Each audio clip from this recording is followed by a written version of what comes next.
अब रोहन गुप्ता, ये आपके तो बीजेपी के तो कोर एजेंडे में एब्सोल्युटली फिटेड है।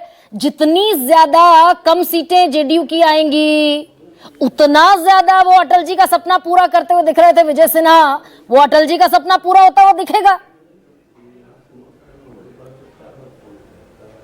देखिए गरिमा जी, पहले तो आपने जो यहाँ पे कहा कि धर्मनिरपेक्षता की बात की, तो ओवैसी को किसी ने लाइसेंस तो नहीं दिया है कि धर्मनिरपेक्षता के सर्टिफिकेट बांटे।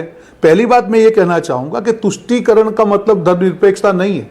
जो भी आदमी वक्फ अमेंडमेंट बिल पढ़ेगा, जो जो प्रावधान की बात है, जो हमारे सामान्य मुस्लिम भाई बहन है उसको वक्फ प्रॉपर्टी का, लाखों करोड़ की जो वक्फ प्रॉपर्टी का लाभ मिले, वो प्रावधान है। और अभी 2 दिन पहले ही जो कांग्रेस के एक एमपी ने कहा कि 95% मुस्लिम भाई बहन गरीब है, तो जिम्मेदारी किसकी है? अगर 75 साल में से 65 से 60 साल कांग्रेस का और साथियों का शासन रहा और मुसलमानों की परिस्थिति का जिम्मेदार कौन है? और 11 साल की अकाउंटेबिलिटी रोहन गुप्ता बड़ी आसानी से भूल जाते हैं।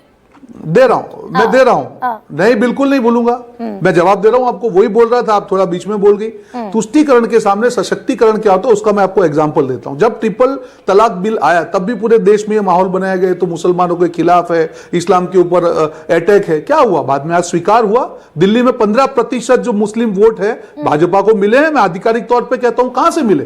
जो चीज समझते हैं लोग, जो समझते हैं हर चीज को आप बिहार में नहीं कर सकते।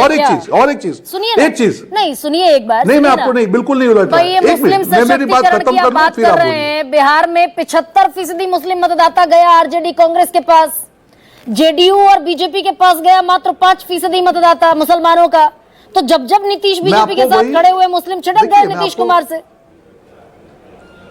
नहीं बिल्कुल बिल्कुल नहीं, मैं आपको वही कह रहा हूं। अगर आप सेंट्रल स्कीम देखेंगे, आयुष्मान भारत की बात करेंगे, ठीक है, 32% उसके जो लाभार्थी है वो हमारे मुस्लिम भाई बहन है। अगर हम बस्ती की बात करें, 15% पॉपुलेशन है और 32% लाभार्थी है, तो आप कैसे बोलते हैं कि मुसलमानों के साथ अन्याय हो रहा है? देखिए प्रोपेगेंडा एक अलग चीज होती है।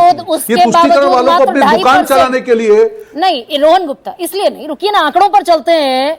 भाई इतना सशक्तिकरण हो गया मुसलमानों का बीजेपी के राज में, उसके बावजूद मात्र 2.5% सरकारी नौकरियों में मुसलमान है।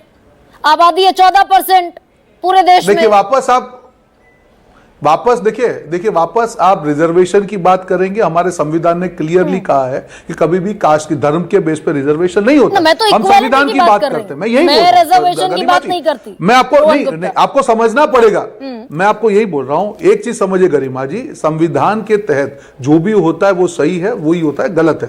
तुष्टीकरण करना, मैं आपको वही बोल रहा हूं कि फर्क तुष्टीकरण और सशक्तिकरण में क्या है। तुष्टीकरण का मतलब है कि हमको किसी के कुछ करना नहीं है, सिर्फ दिखावा करना है और हकीकत में जो होना है वही होना है। और सशक्तिकरण का मतलब है कि धरातल तक उस योजनाओं का लाभ हर भारतीय तक पहुंचाना है। और यही चीज देश की जनता समझ रही है। और दिल्ली उसका एग्जांपल है, 15% मुस्लिम भाई बहनों के वोट मिले हैं भाजपा को। वापस आइए ना नीतीश कुमार पर। भाई नीतीश कुमार महागठबंधन के साथ गए, 69% मुसलमानों ने वोट दिया महागठबंधन को।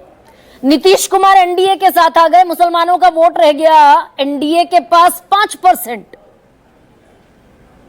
तो आपके साथ आना उनके कोर वोट बैंक को ध्वस्त कर देता है।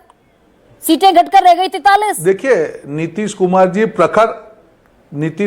प्रखर राजनीति के हैं, उनको मालूम है क्या सही है क्या गलत है। आप चीजों को तोड़ जोड़कर या पर्टिकुलर धर्म और जाति की बात नहीं सकते, कॉम्बिनेशन होता है। और मैं आपको यही कह रहा हूं कि धीरे धीरे, जो मैं आपको खाली दिल्ली में सिर्फ भाजपा की बात कर रहा हूं, आप बोलते हैं कि नहीं भाजपा मुस्लिम विरोधी, मैं वहां की बात कर रहा हूं। अगर 15% वोट भाजपा को खाली मिल सकते हैं तो परिस्थिति बदल रही है गरिमा जी। और मैं आपको डंके की चोट पे कहता हूं, मैं भी आज बिहार में बैठा हूं। जब परिणाम आएंगे तब आपको मालूम चलेगा।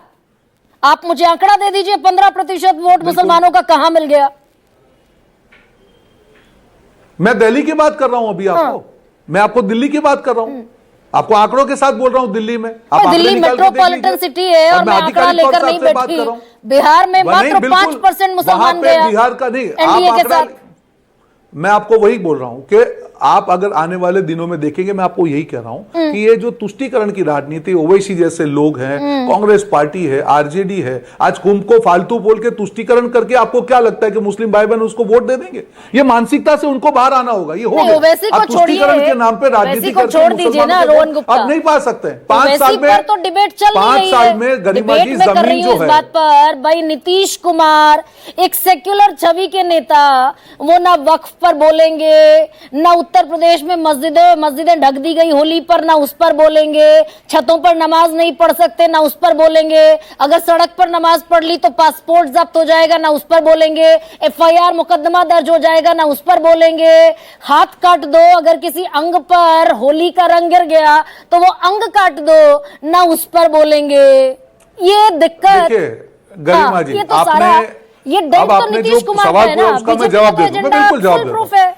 देखिए बिल्कुल, हाँ। मैं आपको नहीं देखिए, सुन लीजिए, अभी केसी त्यागी जी ने बिल्कुल क्लियर कट जेडीयू की बात रख दी, नीतीश जी की बात रख दी। अब आपने जो एग्जांपल दिए, मैं आपको सामने सवाल पूछता हूं, सनातन के जो साधु संतों को सांड बोलने पे आप कुछ नहीं बोलेंगी, गौ माता के गोबर के बदबू आती उसके ऊपर आप कुछ नहीं बोलेंगी, लालू प्रसाद कुंभ को महाफालतू कहेंगे उस पर आप कुछ नहीं कहेगी, सरकार है क्या? यूनियन गवर्नमेंट में बैठा कौन है? संविधान के मुताबिक चलने की जिम्मेदारी रोहन गुप्ता किसकी है? नहीं, आपको बैलेंस बात तो करनी पड़ेगी। किसकी है भाई? आपको देखिए, मैं आपको वही कह रहा हूं, पॉलिटिकल पार्टी मैं आपको वही कह रहा हूं कि तुष्टीकरण, but union government can not. आप एक साइड बात नहीं कर सकते हैं ना Garima ji, you can not talk one sided ना। When you are asking question to me of particular thing, you have to answer for other things. अच्छा ठीक है रोहन गुप्ता, आशुतोष, आप मैं जेडीयू की बात नहीं कर सकता।